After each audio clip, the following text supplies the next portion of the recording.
Bonjour, je suis Philippe Fussac et aujourd'hui j'aimerais faire une petite vidéo pour célébrer un événement qui n'est pas anodin puisque lundi 8 avril 2024, le chemin de centralité d'une éclipse totale va passer non loin de la Nouvelle-Écosse. Donc nous anticipons, nous connaissons la date exacte de l'éclipse, évidemment, nous connaissons son heure. Je devrais normalement être en cours à 16h48 heure d'Halifax, pardon, 16h38 heure où l'obscurité sera maximale, donc où l'éclipse arrivera à son maximum. Alors, pour célébrer cet événement spécial, je m'étais d'abord dit que je parlerais de calcul d'éclipse et de prédiction d'éclipse. Et donc, je m'orientais vers une présentation, peut-être des calculs des éléments de Bessel, tels que Bessel les a définis en 1824. Et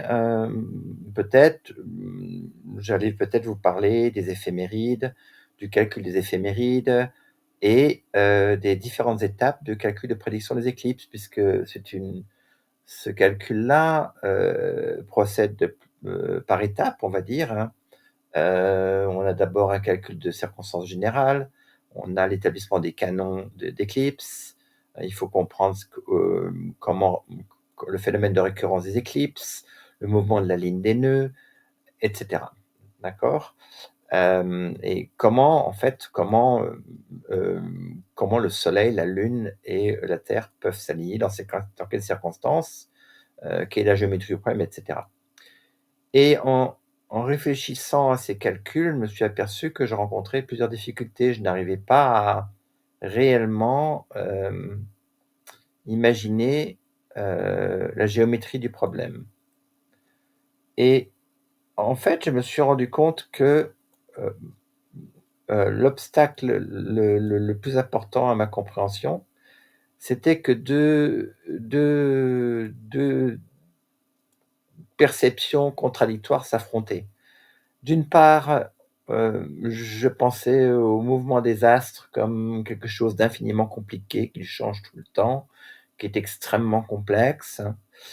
Et d'autre part, je me disais qu'il y a quand même une grande permanence et une constance dans ces événements, la récurrence en étant un exemple.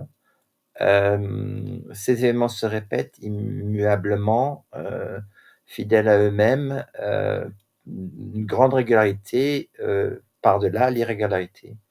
Et finalement, je me suis rendu compte que, on n'approchait peut-être pas la présentation justement de ces phénomènes astronomiques, souvent on ne l'approchait pas du bon bout.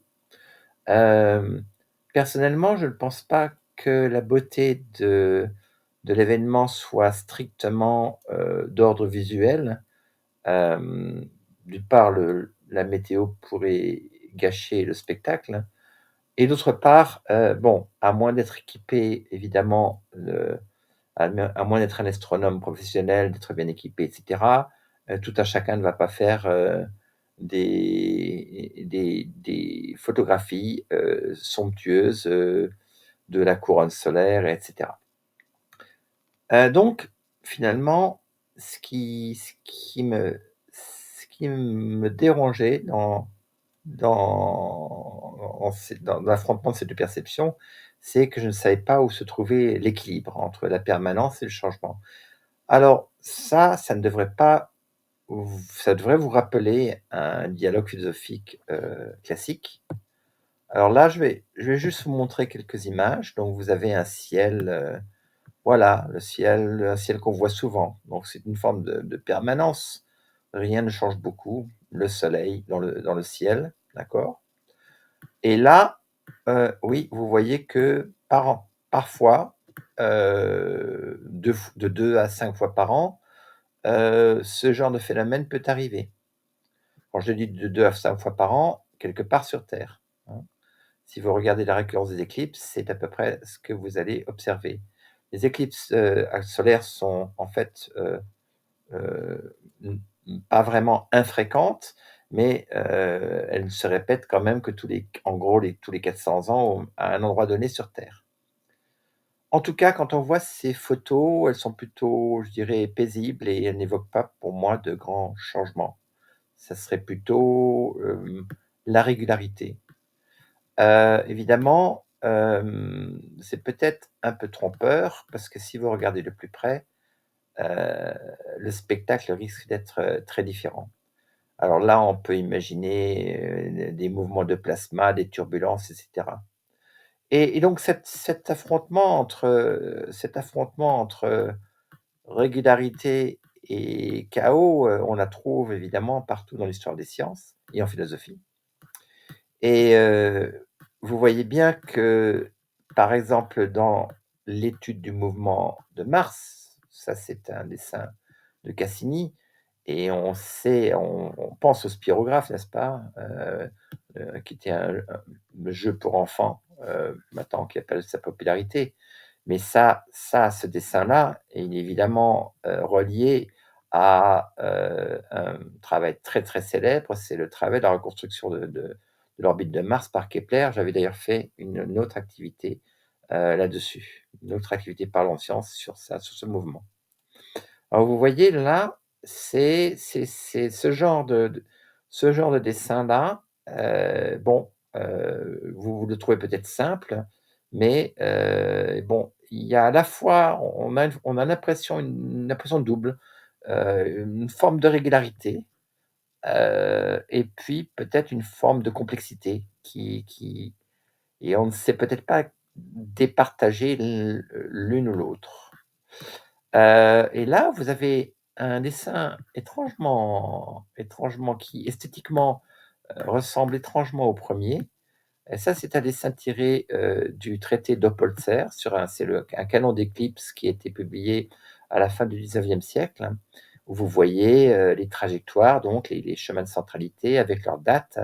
Donc, un travail très minutieux, et très beau esthétiquement, réalisé par Oppolzer à la fin du 19e siècle.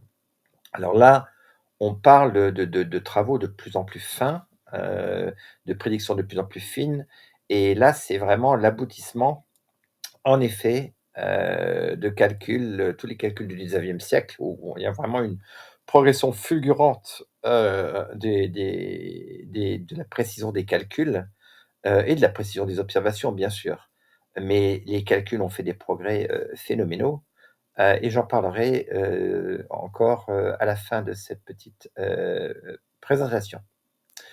Et donc, voilà, on peut se demander et on le sait, vous le savez peut-être, hein, comment se comportent tous ces astres? Est-ce qu'ils sont vraiment lorsque le mouvement est vraiment, prévisible au long terme? Bon, là, ça, c'est un dessin d'attracteur étrange. On a réalisé dans les années en fait, la personne qui a réalisé heu, que potentiellement les trajectoires pouvaient être très compliquées et en fait imprévisibles à long terme, c'est bien entendu Henri Poincaré, qui a d'ailleurs, reçu le prix du roi de Suède, pour ses travaux en astronomie. Hem En particulier pour avoir, discuté de manière très originale, cet écart au déterminisme. Alors, bon là, on donc ce problème de l'affrontement entre régularité et irrégularité, permanence et chaos et cetera, vous reconnaissez bien entendu un problème très ancien. C'est le problème qui avait déjà discuté par les philosophes grecs et notamment Parménide d'Élée, hein, pour qui les changements n'étaient que des apparences, la réalité de l'être était immuable. En voici une représentation, probablement bien plus tardive, de ce philosophe. Donc c'est un pythagoricien qui vivait à la fin du 6e siècle avant Jésus-Christ en Grèce. Et pour lui, il n'y avait que deux. J'ai lu quelque part qu'il avait déclaré une guerre ouverte au témoignage des sens, qui est une jolie façon d'écrire la philosophie de Parménide. Et pour lui, il n'y avait que deux principes possibles pour la science. L'être est et le non-être n'est pas. Ça, c'est le principe d'évidence. L'être n'est pas et le non-être est. Et pour Parménide, c'était le principe du faux, c'était inconcevable.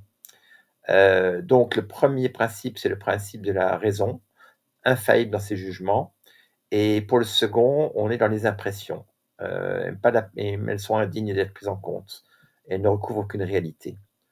Donc, quelque part, selon Parménide, il faudrait toujours chercher comment dire, la nature intrinsèque des choses, le côté immuable de l'être, au-delà de l'apparence des changements.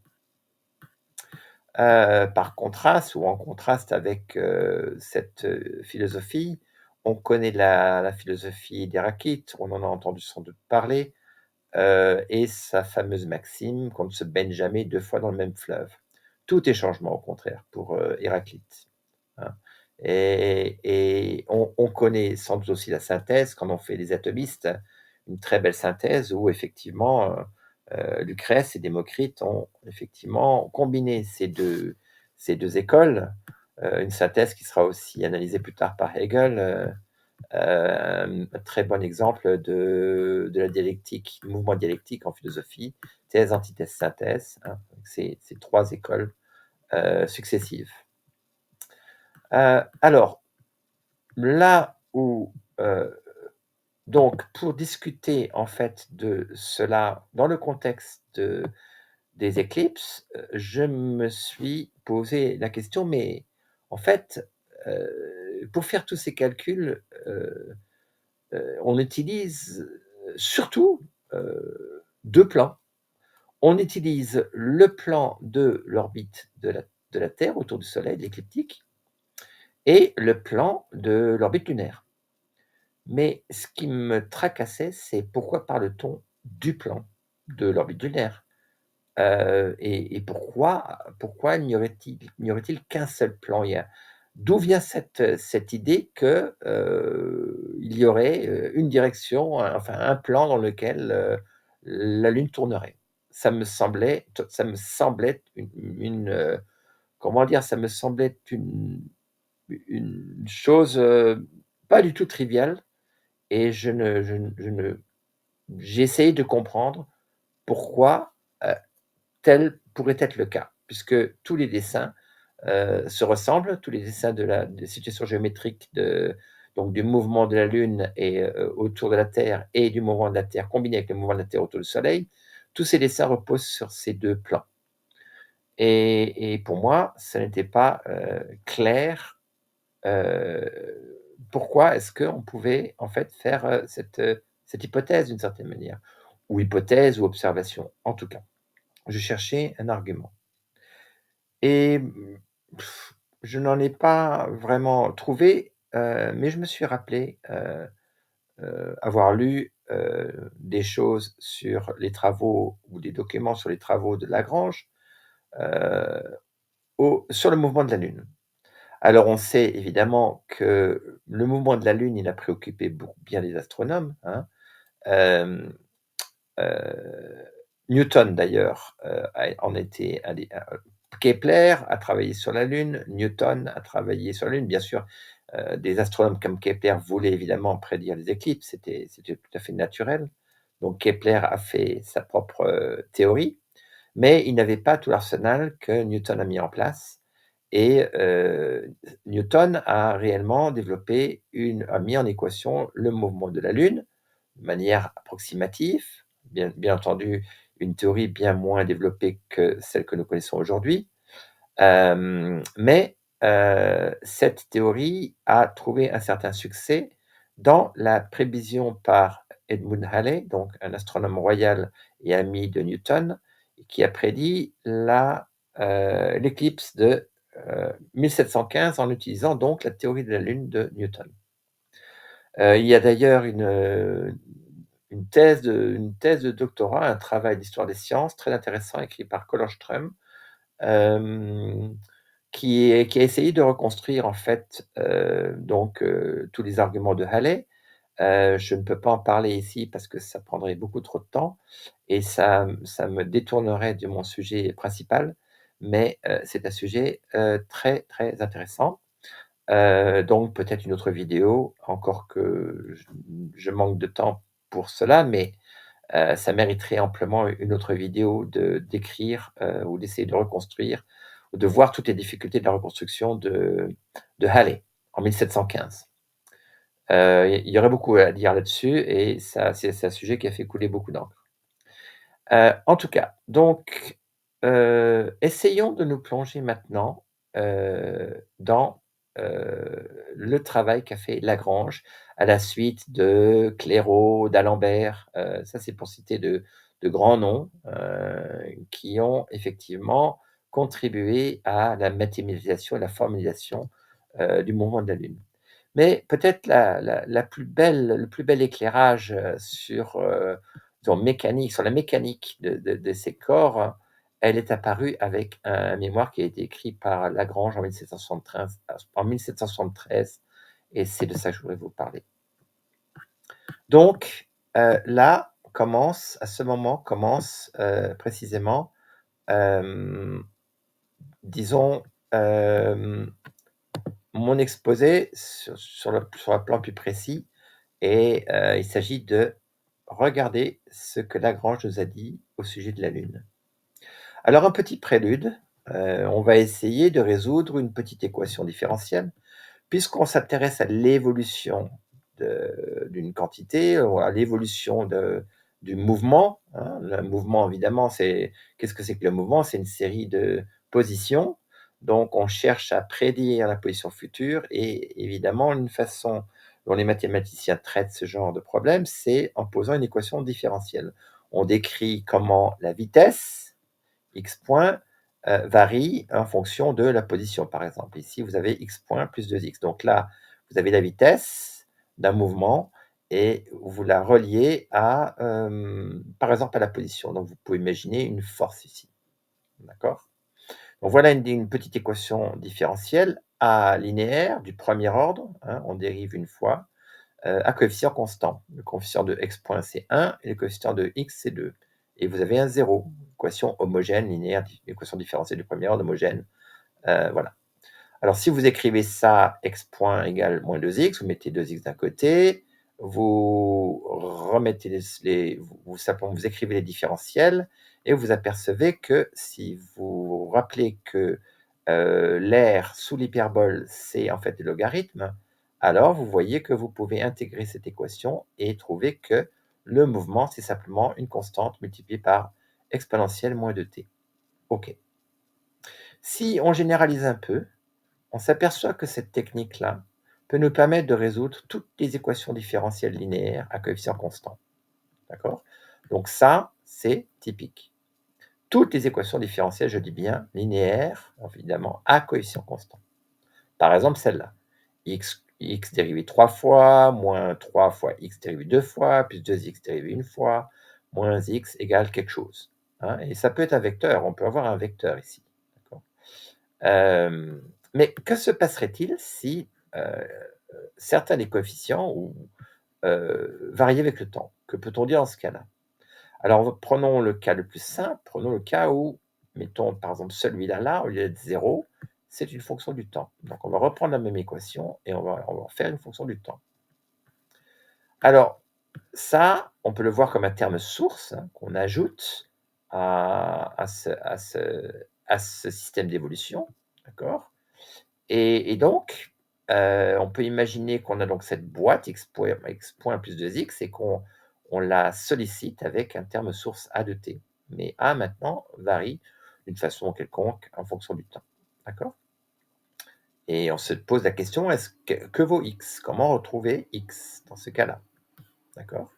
Donc on cherche l'histoire de x, ou l'évolution de x dans le temps, étant donné cette équation d'évolution. Alors, l'idée, c'est de concevoir ce problème comme un problème affine, hein. Un problème affine, c'est un problème vectoriel décalé. On a un plan qui passe, ou un espace vectoriel qui passe pas par l'origine, mais par un autre point de l'espace. Donc c'est exactement ce qu'on va faire ici. On va décomposer x sous la forme d'une solution, d'une partie homogène, qui est la partie vectorielle, si on veut, donc de l'équation avec un 0, celle-là, et on va aussi additionner un point qui résout vraiment l'équation elle-même et qu'on appelle solution particulière. C'est exactement le principe d'un espace affine. D'accord. Alors, XH, c'est donc les solutions de l'équation homogène, c'est la direction de l'espace des solutions. Et XP, c'est un point dans le plan affine, une solution particulière d'équation. Alors, l'idée, c'est que vous connaissez, que vous avez apprise. L'idée, c'est que on prend la solution habituelle, mais on a une idée ingénieuse. C'est la constante ici, on va maintenant la faire varier. Donc on appelle ça la méthode de variation de la constante. D'accord ? On fait varier la constante. C'est étonnant, mais voilà ce qu'on fait. Donc on va poser que la constante, c'est une fonction du temps, et on va substituer cette expression, bien entendu, dans l'équation pour pouvoir voir à quelles conditions obéit la constante. Et là, on va découvrir une chose intéressante, c'est que si vous substituez cette expression dans l'équation, hein, il va y avoir, donc vous dérivez ça, vous avez une somme de 2 termes ici, et vous avez, en fait, ce qui se passe, c'est que ce terme-là et celui-là disparaissent, se compensent exactement. D'accord ? Par construction de la solution, parce qu'on a utilisé, effectivement, qu'on connaissait comment faire des solutions homogènes. Alors là, on voit donc qu'on a à résoudre maintenant en lambda pour trouver comment la constante, entre guillemets, varie. On voit qu'il faut résoudre ça, et là, on fait intervenir notre second membre. Donc on peut intégrer cette équation, et on trouve que lambda, c'est l'intégrale de 0 à t de puissance 2u, multiplié par a de u du. Donc le terme ici, le terme source, est combiné avec, il est pondéré finalement, à chaque instant par le terme de l'équation homogène. Et puis on a évidemment une constante qu'on ajuste pour avoir la valeur de x qu'on veut au temps origine, hein, au temps 0. On se donne x0 et on choisit lambda 0 pour avoir ça. Le problème est résolu. Alors cette idée vous paraît simple. Vous allez me dire, mais quel rapport avec les éclipses ? L'idée, c'est justement que tout le travail de Lagrange a été en fait centré sur cette idée. D'accord ? Et quand je parle de tout le travail de Lagrange, je parle non pas de 1 jour de travail ou de 3 jours de travail. Hein. Imaginez, Lagrange a littéralement conçu la géométrie symplectique à partir de cette équation. Littéralement. Donc il est parti en 1773 sur la théorie de la Lune, et bien plus tard, hein, vous pouvez calculer combien d'années plus tard, en 1809 et en 1810, donc 40 ans plus tard, il a en fait abouti à une majestueuse théorie qui est essentiellement la théorie de la géométrie symplectique, en essence. Donc, voyons comment, en fait, cette idée a vraiment inondé les mathématiques. Alors, on peut utiliser cette technique pour résoudre plein de problèmes physiques, avec un S ici. Par exemple, calculer des phénomènes de relaxation dans des milieux viscoélastiques à la Maxwell. J'ai étudié pas mal de géophysique, et dans nos calculs, on utilisait effectivement la méthode de variation des constantes pour intégrer des rhéologies. Par exemple, justement, ici, vous avez un petit piston dans un fluide relié à un ressort. Donc, vous avez une partie visqueuse, vous avez une partie élastique, hein, et là, une force. Hein. Ça, c'est littéralement un amortisseur de voiture, si vous voulez. C'est le comportement de vos roues de voiture, littéralement. Hein. Évidemment, c'est très général, hein, c'est un milieu, et de manière générale, on peut aussi utiliser ces rhéologies-là pour modéliser, par exemple, le milieu terrestre, les roches, par exemple, les roches à long terme. La déformation et la mécanique des roches à long terme. Mais revenons donc à à à nos moutons. Donc qui a inventé la méthode de variation des constantes? Eh ben, c'est Lagrange, bien entendu. C'est Joseph-Louis Lagrange, un immigré italien qui est devenu un des plus grands mathématiciens, du monde, on peut le dire, hein. Rival de Laplace, de Gauss, vraiment un grand mathématicien, et il a travaillé en France. Mais il a aussi beaucoup publié à l'Académie de Turin, évidemment, et il est évidemment très, très connu. Or, comme je vous dis, cette technique est reliée aux éclipses. Pourquoi? Bah, parce que les éclipses, c'est effectivement comprendre les éclipses, c'est en particulier comprendre le problème du mouvement des 3 corps, Terre, Soleil, Lune. Et justement, en 1773, Lagrange publie une étude où il applique cette méthode au mouvement de la Lune, de la Terre et du Soleil. Voilà le Soleil, voilà la Terre qui orbite autour du Soleil, et voilà la Lune qui orbite autour de la Terre. Et tout bouge. Et comme je vous le disais, je ne trouve pas ce problème très simple. Alors essayons de suivre le raisonnement de Lagrange. On va commencer par regarder juste la Terre et le Soleil. La Terre tourne autour du Soleil. Alors, on a les fameuses lois de Kepler, hein. Donc, comment est-ce que... Alors, Kepler n'a absolument pas trouvé les lois de la manière dont je vais vous le décrire, hein, vous les décrire, parce que moi, je vais partir de la théorie de Newton, de la théorie de la gravitation universelle de Newton. Mais Kepler, lui, a trouvé ses lois de manière empirique par l'observation. Il a fallu être très sagace pour imaginer que les mouvements des planètes étaient en fait des mouvements plans, en tout cas en première approximation, avec une très bonne approximation, et que les planètes se déplaçaient le long d'ellipses, hein, avec le Soleil à l'un des foyers, et en obéissant à la loi des aires, hein, qui veut qu'en des temps égaux, des aires égales sont balayées par le rayon vecteur qui va du Soleil à la planète. Alors toutes ces lois de Kepler ont été synthétisées dans la majestueuse théorie de Newton et son idée de la gravitation universelle, donc que tous les corps interagissent les uns avec les autres. Kepler avait aussi une idée similaire, il pensait une forme de magnétisme entre les astres, et il n'était pas loin finalement de l'idée de Newton. Newton, lui, il a vraiment formalisé ça et mathématisé en énonçant les lois de la dynamique. Et justement, un surtout, le principe de la conservation par exemple, la conservation de la quantité de mouvement quand un corps n'est soumis à aucune force, c'est donc vraiment, on retrouve Parménide, on est vraiment dans la permanence absolue. Et c'est ça, les lois de Newton sont, elles aussi, une forme de synthèse du dialogue entre Héraclite et Parménide, littéralement. Puisque les forces, elles, joueraient le rôle finalement de l'aspect héraclitéen, si on veut, et puis l'absence de force, hein, qui se traduit par un mouvement en vitesse en ligne droite, ça serait l'aspect parménidien.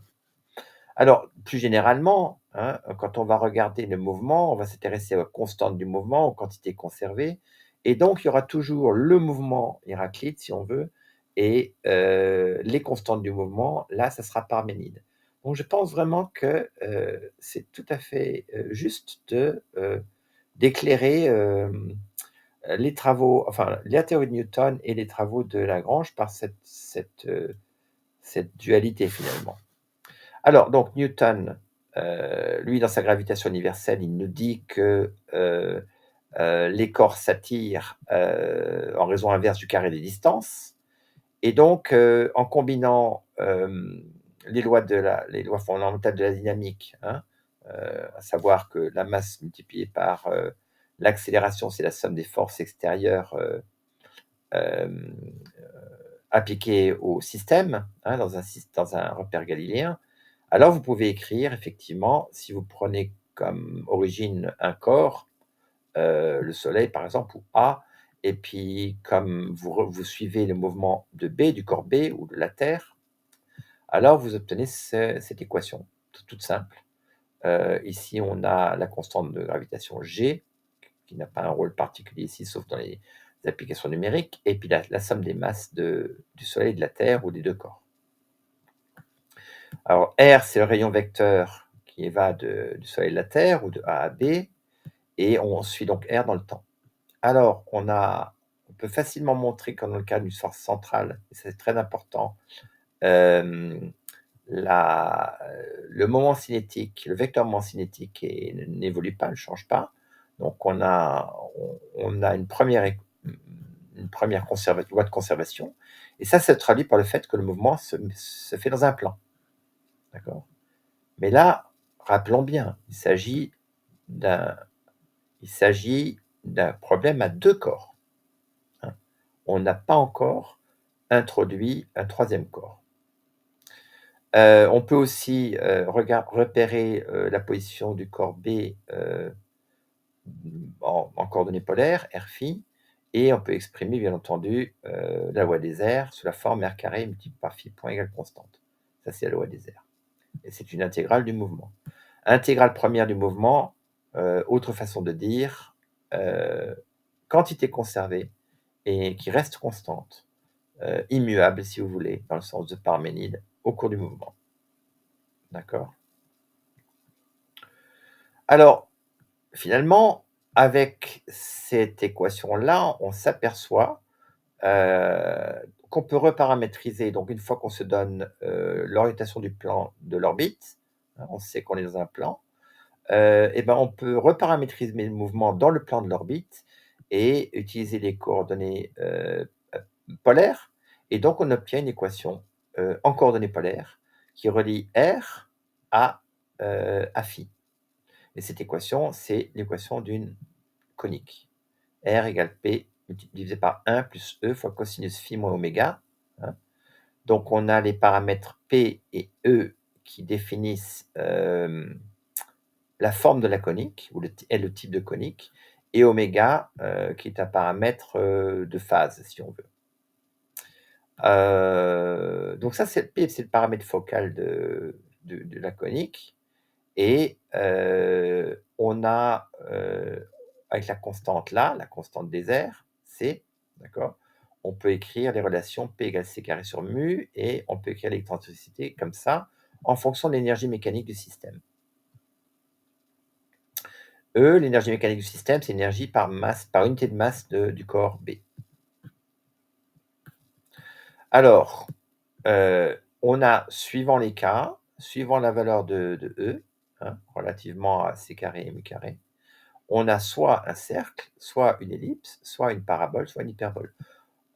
Donc soit le système peut être lié, A et B peuvent être liés, ou ils peuvent être, dans le cas du cercle et d'une ellipse, ou ils peuvent être non liés, dans le cas d'une parabole et d'une hyperbole. On couvre tous les types de coniques dans le plan. Alors, on sait très bien que les comètes, par exemple, hein, il y en a qui vont venir juste une fois me visiter, et puis il y en a d'autres qui vont venir, on ne sait pas, qui vont peut-être avoir une longue période avec des ellipses très, très allongées, très tordues, et aussi parfois très inclinées par rapport à l'écliptique, hein, ce qui n'est pas typique, et hem et donc effectivement, on observe tous ces mouvements. D'accord. Un exemple fameux, c'est la comète de Halley, et effectivement la prédiction, encore le même Halley, Edmund Halley, celui qui a prédit, l'éclipse de 1715, celui aussi qui a écrit, il est vraiment très célèbre, cet astronome.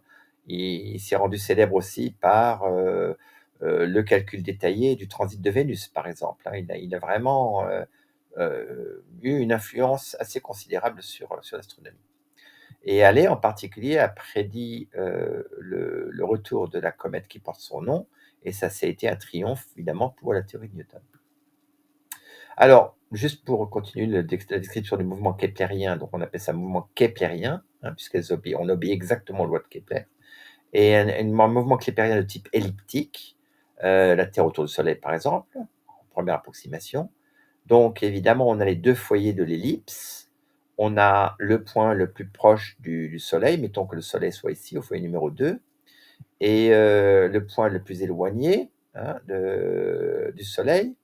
Donc, celui-là, le point A, on l'appelle, dans une orbite en général avec un astre général, A s'appelle le périastre, donc ça, c'est la position du périastre. Ça, c'est l'apoastre. Dans le cas du Soleil, on appelle ça le périhélie, et ça, c'est l'apohélie, ou l'aphélie, plutôt. Dans le cas d'une orbite d'un corps céleste ou d'un satellite artificiel autour de la Terre, on remplacera Hélios, le Soleil, par Géos, la Terre. Et donc, on aura périgée, apogée, etc. D'accord? Alors, les calculs des distances, donc voilà, c'est ce qu'on appelle donc la position, ça s'appelle le périastre, et ce qu'on appelle périhélie, aphélie, périgée et apogée, ce sont les distances. Donc, la distance minimum, d'accord, c'est P divisé par 1 plus E, conformément à cette équation-là que je vous ai donnée plus haut. Et la distance maximum, c'est P divisé par 1 moins E. Si donc on peut mesurer ces deux distances, on peut en déduire les paramètres de l'ellipse, hein, n'est-ce pas, le P et le E, l'excentricité et le paramètre focal. D'accord ? Donc la forme de l'ellipse est entièrement déterminée par ces deux distances. D'accord ? Évidemment, puisque vous avez juste à inverser, vous connaissez ce paramètre-là, vous avez un système de deux équations, deux inconnues, et voilà, vous résolvez ça en PE, étant donné R min et R max. Vous pouvez par exemple faire ces calculs. Le demi-grand axe, traditionnellement noté A, c'est la moitié de R min plus R max, d'accord, apogée plus périgée, etc. Alors on a toutes ces relations-là qui sont des relations triviales qu'on déduit de ça. L'énergie du système, on a vu tout à l'heure qu'on avait cette équation ici, d'accord? Donc on peut la réécrire. Je l'ai réécrite là, sous une forme plus agréable. Donc on a l'excentricité au carré est reliée à l'énergie comme ça, 1 plus 2 fois le paramètre focal fois l'énergie. Et donc, en utilisant ces équations, on arrive au fait que l'énergie, c'est moins mu, la masse, le paramètre de masse, divisé par 2 fois finalement la longueur de l'ellipse. Puisque A, c'est le demi-grand axe, là, c'est le grand axe, la longueur du grand axe de l'ellipse. L'énergie du système elle est fonction de la masse totale et du grand axe, finalement, de l'ellipse, et elle est négative parce que c'est un système lié. Donc, la Terre et le Soleil sont dans un puits de potentiel, finalement, et si on atteint l'énergie nulle, on se libère. Les deux corps se libèrent les uns des autres, d'accord? Et alors, on sort du puits de potentiel, et pour une énergie positive, on génère donc des systèmes où les corps peuvent s'éloigner à l'infini, et en particulier s'éloigner l'un de l'autre, en particulier. Pour la vitesse, on peut recalculer la vitesse aussi à partir de la masse et du demi-grand axe, comme ça, hein. Ça, toutes ces équations sont très simples à comprendre et à déduire.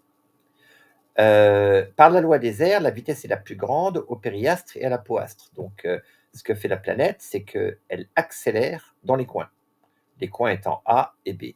Évidemment, les coins, c'est quelque chose de très relatif parce que les excentricités sont en général très faibles. Donc là, c'est très largement accéléré.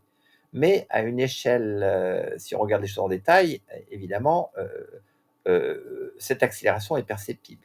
D'accord ? Et évidemment, elle a des conséquences pratiques. Pareil pour les satellites qui orbiteraient autour de la Terre, bien entendu. Donc la planète accélère dans les coins, hein, et une conséquence de la loi des airs, c'est, si on regarde, l'aire de l'ellipse tout entière, et ben, la conséquence, c'est que, la période est constante. Heu, voilà, donc le mouvement se répète inlassablement, d'accord? Et avec une période qu'on peut prédire en fonction du paramètre de masse et de de, de la du demi-grand axe de l'ellipse, c'est la fameuse loi de Kepler, d'accord? C'est la troisième loi de Kepler. Conséquence de cette, loi extraordinaire, on peut se servir du mouvement des astres comme horloge. Et donc la conséquence est tout simplement, que, on peut mesurer le temps, l'astronomie peut nous permettre de définir un temps astronomique. Et effectivement, cette conséquence est extraordinaire parce que c'est effectivement, l'horloge astronomique qui a été l'horloge la plus précise. Elle a été utilisée pendant 3000 ans, d'accord? 3000 ans et plus, elle a été seulement supplantée, dans les années 1950, 1960 par le temps atomique, d'accord? Donc maintenant, c'est effectivement l'atome qui nous donne le temps et non plus, l'astronomie. Mais l'astronomie a quand même fait un bon bout de chemin pour servir, d'horloge très précise, d'accord? C'est encore une fois, le signe que, Parménide n'avait pas tort. Donc heu, la régularité est telle qu'on peut, en faisant toutefois des corrections, on peut se servir de l'astronomie comme horloge. OK, alors maintenant, on va s'intéresser plus précisément à ce qui se passe pour 3 corps. Alors on aimerait évidemment intégrer le problème mathématique, on aimerait intégrer les équations du mouvement et avec les lois de Newton, on sait que si on se donne les conditions initiales, position et vitesse, pour les corps en présence, et ben, mettons qu'on ait, 3 corps, d'accord? La Terre, le Soleil et la Lune, ça nous fait effectivement, ça nous ferait effectivement, hem, ça nous ferait effectivement, hem alors non, pardon, là je regarde 2 corps toujours, Terre et Soleil, donc ça nous ferait 2 fois 3 inconnus, hein, donc position de la Terre, vitesse de la Terre, position du Soleil, vitesse du Soleil. Donc on a 6 inconnus scalaires et donc notre problème est de dimension 6. On a besoin de 6 constantes de mouvement. Alors, heu, pour alors, aujourd'hui, quand on regarde, quand on essaie de modéliser le mouvement des astres, en fait, on le modélise numériquement. Heu, on a cadré les paramètres du modèle numérique sur, les constantes physiques et sur les observations, mais on modélise effectivement les temps, les positions et les vitesses des astres, de tous les astres du système solaire numériquement et ça nous donne le calcul, des éphémérides.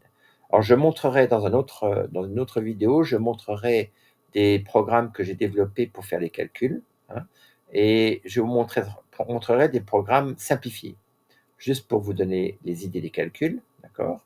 Je ferai des calculs avec R ou en Fortran. Heu, mais je veux juste vous dire qu'aujourd'hui, évidemment, les bureaux de calcul, le bureau de l'heure, l'Institut de mécanique céleste, donc en France, s'occupent de ces calculs et notamment le système le plus utilisé, c'est le système VSOP 87, qui est un système très, très, très populaire. D'une part parce il était finalement, on peut y accéder de manière publique, hein, on a toutes les données et il a été développé par Chaperon Touzé en France, hem, un couple de chercheurs et c'est encore aujourd'hui ce système de calcul des éphémérides, qui, en fait, a toujours le vent en poupe et notamment, si vous regardez, un monsieur qui travaille à la NASA depuis les années 80, qui s'appelle Fred Espenac. Son calcul d'éclipse, toutes ses prédictions d'éclipse sont basées sur l'intégration numérique des éphémérides, donc l'intégration des équations de Newton pour toutes les planètes du système solaire. D'accord.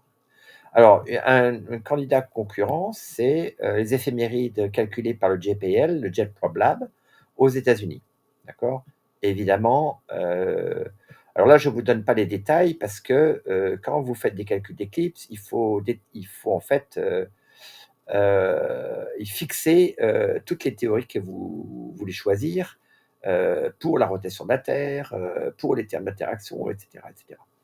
Donc, vous devez en fait être encore plus précis que ce que je vous dis, bien sûr.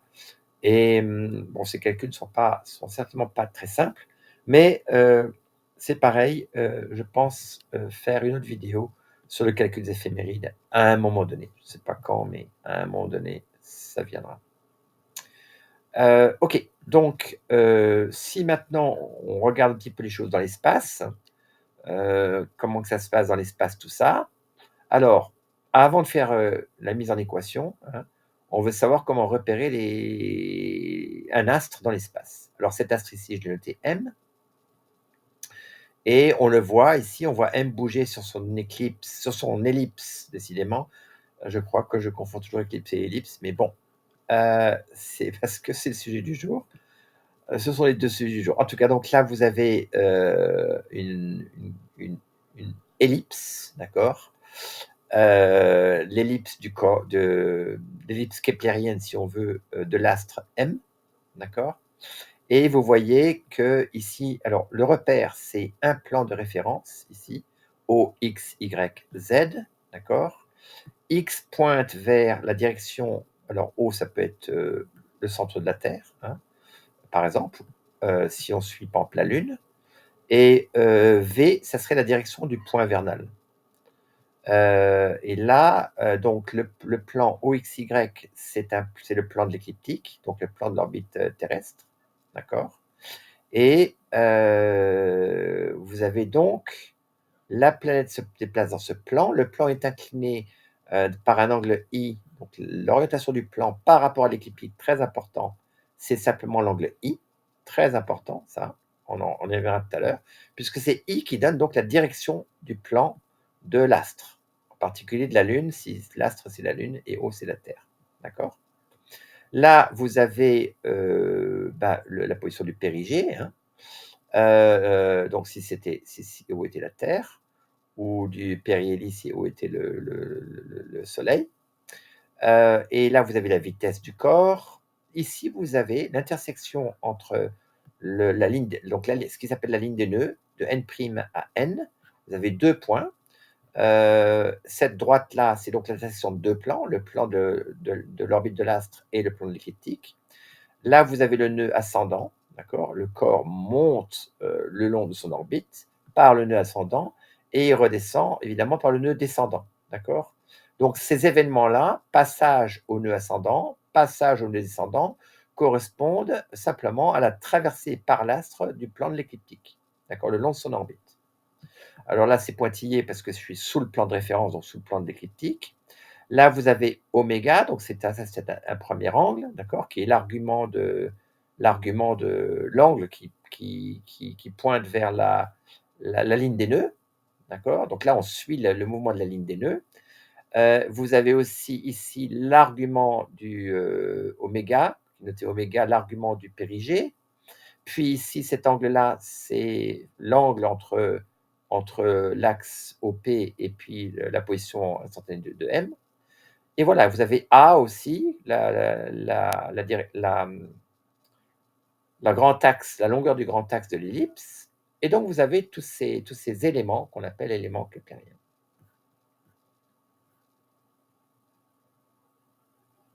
Donc, les éléments orbitaux, on les appelle aussi éléments de Kepler, d'accord. Eh bien, on avait besoin de 6 constantes, vous vous rappelez? On avait besoin de 6 constantes, d'accord. Eh bien, on les a, les 6 constantes, parce que on peut traiter maintenant, donc cette idée, c'est qu'on pourrait imaginer qu'on va paramétriser. Donc, on va paramétriser le mouvement par les 6 constantes qui décrivent littéralement le mouvement, c'est-à-dire A, E, I, oméga, oméga et tout. D'accord? Donc tout ça, c'est 6 paramètres, 1, 2, 3, 4, 5, 6. D'accord? Ces 6 paramètres vont nous permettre de créer un espace de dimension 6 qui sera l'espace des mouvements. Et cet espace de dimension 6, c'est aussi l'espace des constantes du mouvement. D'accord? Alors, et évidemment, T, on aura T qui est la date d'observation de l'astre. Alors ça représente parfaitement la planète M dans l'espace-temps. On a paramétrisé la cinématique. Alors on va maintenant passer à la dynamique. Alors dans la dynamique, d'accord, voilà l'idée majeure de Lagrange.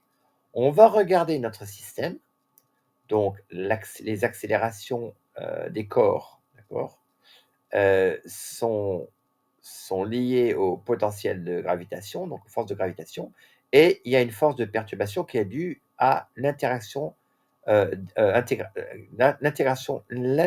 gravitationnelle des 3 corps. Et donc l'idée majeure de Lagrange, c'est de ne pas regarder, enfin de remplacer l'équation dans l'espace des positions vitesse habituelles, d'accord, des 3 corps. On va remplacer ça par une remise en équation, donc une transformation de paramètres, en regardant les équations dans l'espace des lambda, dans l'espace des, entre guillemets, des constantes du mouvement. D'accord? Donc là, on va reparamétriser et on va donc obtenir une vue beaucoup plus géométrique du mouvement. D'accord? Donc il s'agit de suivre,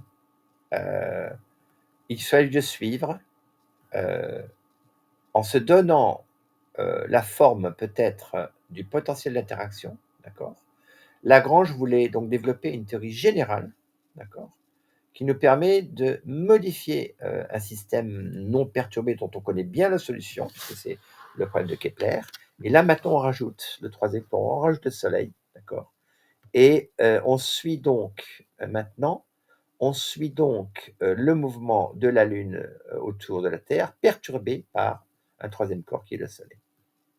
Et on va le faire justement, enfin Lagrange va le faire, d'accord, donc en transformant les équations du mouvement et en se plaçant dans l'espace lambda. Alors comment procéder? Alors essentiellement, c'est tout simplement en utilisant les règles du calcul infinitésimal. Donc on va reparamétriser R et R', on va les exprimer en fonction de lambda. Donc par exemple X, Y, Z, les positions d'un corps, vont être exprimées maintenant comme fonction du temps et de ces paramètres, lambda 1, lambda 2, lambda 6. Je vous rappelle que lambda, ce que j'ai appelé lambda, lambda 1 c'est A, lambda 2 c'est E, etc. Vous avez 6 composantes. Des fois, je noterai simplement ça lambda. Et effectivement, la théorie de Lagrange est extrêmement générale. Quand vous lisez sa théorie, elle est parfaitement générale. Et c'est ça qui est le signe des grands mathématiciens, on va dire. Alors, on a 6 constantes ici, mais on a 3 coordonnées. Donc, on va imposer 3 constantes au lambda. Alors, ces 3 constantes, je les écris ici comme ça, d'accord? Donc, c'est les 3 équations qu'on impose ici. Et dans cette vidéo, je ne vais pas vous donner une justification, mais la justification est très belle, mais je ne vais pas vous donner une justification puisque je réserve une autre vidéo pour ça. Ce sera ma prochaine vidéo. Donc, ma prochaine vidéo, je vous expliquerai la nature profonde de cette transformation. D'accord? Pour l'instant, je vais donc simplement aller plus vite et je vais vous dire, OK, on a donc 3 degrés de liberté pour x, y, z, on a 6 constantes et donc on impose ces conditions, ces 3 conditions. D'accord? Donc une équation qui fait intervenir x, une équation qui fait intervenir y et une équation qui fait intervenir z. Plus exactement, qui fait intervenir X en fonction de lambda, bien entendu. Donc on impose ces 3 conditions, d'accord? Ce qui, nous remet, dans un espace de dimension 3. OK. Alors pour la force, on va supposer que la force dérive d'un potentiel, c'est-à-dire que, les 3 composantes, de la force dans notre repère cartésien, ça va être, simplement des composantes de ce type-là. Fx, c'est donc, la dérivée partielle par rapport à x du potentiel et on va supposer que, le potentiel alors là, on a plusieurs possibilités, soit on prend juste une fonction de la position, soit on prend une fonction de la position et du temps, ça c'est ce qu'on va faire. C'est la plupart du temps ce qu'on va faire, d'accord? Il y a des simplifications si évidemment ce potentiel, ne dépendait pas du temps, mais dans notre cas, dans le cas du mouvement de la perturbation par le soleil, ce potentiel va effectivement dépendre du temps. Alors Lagrange prouve, donc en 1773 que les équations du mouvement exprimées dans les lambda, d'accord? Est de cette forme, d'accord? Voilà. Somme des LJ de t, égale à, la dérivée du potentiel par rapport à lambda i, d'accord? Donc là, ou sous cette forme-là, si vous voulez, d'accord? L, la matrice L des éléments LIJ, d'accord? Donc on a une matrice 6 par 6 et ces LIJ, ces éléments LIJ sont ce qu'on appelle les crochets ou plutôt aujourd'hui parenthèses de Lagrange. Donc on les note en fait plutôt avec une parenthèse. Ici, j'ai noté avec un crochet, mais c'est plutôt on parle plutôt de parenthèse. Ça rappelle un petit peu effectivement, il y a un lien avec les crochets de lit et il y a aussi un lien, bien entendu, j'en parlerai dans mon autre vidéo, avec un autre concept qui s'appelle le crochet de poisson. D'accord? Ça, je ne vais pas vous en parler tout de suite, mais en tout cas, sachez donc que, en fait, ces crochets, ces parenthèses de Lagrange, on peut les écrire de manière très simple. Enfin, elles paraissent compliquées, mais on peut très bien comprendre leur structure. C'est simplement dérivée partielle de x par rapport à lambda j, multiplié par la dérivée partielle de la quantité duale, si vous voulez, en vitesse par rapport à lambda i. Donc vous croisez, vous prenez lambda i, lambda j, ils sont le dénominateur, d'accord? Et vous croisez x et x, vous échangez le rôle de x et x point.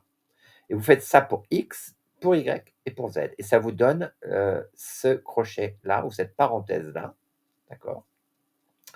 Et voilà. Et donc, vous avez une matrice C6 de ces parenthèses, d'accord? Donc, lambda 1, parenthèse, lambda 2, lambda 1, parenthèse, lambda 3, lambda, etc. D'accord? Et on remarque aussi que, ça c'est moins difficile à comprendre, que U, ce vecteur U, c'est un vecteur gradient, mais dans l'espace en dérivant par rapport au lambda, d'accord? Donc U, c'est simplement dv, c'est le vecteur gradient, mais où le rôle des coordonnées de base, c'est maintenant les constantes, si on veut, d'accord? Donc on se sert des constantes, des éléments orbitaux de Kepler comme système de coordonnées. Pensez bien à ça, d'accord? Et ça, l'idée, c'est que ces éléments de Kepler vont nous servir d'éléments osculateurs du mouvement. Voilà, donc, alors, que fait Lagrange avec cela? Donc, il obtient donc ce système-là. Eh bien, il a les équations en lambda. C'est un système quasi linéaire comme ça. Eh bien, il montre que ce système est inversible. Et en fait, il inverse le système pour obtenir les équations, d'évolution en temps des constantes. Donc il y a un potentiel perturbateur, d'accord? Les constantes, finalement, les éléments de l'orbite de Kepler vont changer au cours du temps et donc il arrive à un système d'équations qui nous décrit le changement des éléments keplériens au cours du temps. Donc finalement, on arrive à l'évolution de l'ellipse de Kepler due aux forces perturbatrices d'interaction entre les 3 corps. plus exactement ici, dû au potentiel perturbateur exercé par le Soleil sur le mouvement de la Lune autour de la Terre. D'accord? Alors là, évidemment, c'est absolument un triomphe, d'accord? Et on arrive aux équations dites de Lagrange, les équations planétaires de Lagrange, qui sont celles-ci. Elles ont un aspect rébarbatif, mais notez bien qu'elles ne sont pas si compliquées que ça. Si vous les regardez, donc vous avez ici, bon, je les ai mises dans un autre ordre, mais vous avez donc l'évolution ici, lambda point, hein, le système que j'ai appelé lambda point, ici. Donc vous avez 6 équations qui sont les 6 équations qui nous donnent la dynamique, finalement, des constantes du mouvement. Donc vous voyez, de la même manière que nous essayions de regarder la variation des constantes ici, on est passé de ça, d'accord, à la variation des constantes ici, d'accord. Voilà maintenant comment ces constantes-là varient, hein.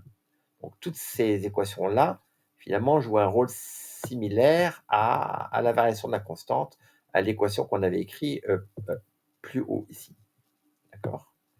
Mais on a une théorie bien plus générale. Et donc, on a l'évolution du grand axe de l'ellipse, l'évolution de la ligne des nœuds, etc. D'accord? Et on obtient ça en fonction donc évidemment, on a tiré, ou Lagrange a tiré, a exprimé tout en fonction de lambda. Donc, ces dérivées, ces vitesses, finalement, on peut dire que la vitesse, hein, des constantes dépend des constantes, une fonction non linéaire des constantes et du gradient des dérivés du potentiel par rapport à ces mêmes constantes. D'accord? Donc on a ces 6 équations, évidemment non linéaires, d'accord? Et voilà, donc on peut les écrire aussi comme ça, un peu plus succinctement. Lambda point égale f de lambda t. Dans l'espace, c'est la dynamique dans l'espace des mouvements. Si j'appelle l'espace des mouvements l'espace des constantes, pseudo-constantes du mouvement. D'accord? Alors, n là-dedans, la signification du paramètre n, c'est le mouvement moyen.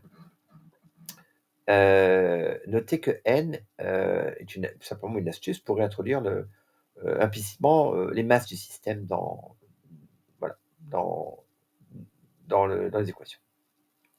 Alors, si vous m'avez bien suivi, vous devez vous être rendu compte qu'il y a quelque chose de magique qui est en train de se jouer. C'est un appel dans un chapeau. En effet, et alors là, il y a 2 choix. Soit j'explique la théorie en détail, choix A, soit j'applique la théorie, choix B. Alors, je vais choisir B parce que, en fait, je préfère en fait vous expliquer la beauté de la théorie dans une autre vidéo. Je vous ai dit la prochaine vidéo. Donc je choisis B et j'applique la théorie de Lagrange. Et puis parce que c'est aussi le chemin historique. En fait, la beauté de la théorie a été expliquée plus tard par Poisson, mais ici, je m'en cantonne vraiment au chemin chronologique. Et donc, comme Lagrange était pleinement motivé ou principalement motivé par le calcul du mouvement des planètes, je me remets en 1773 et donc je suis Lagrange.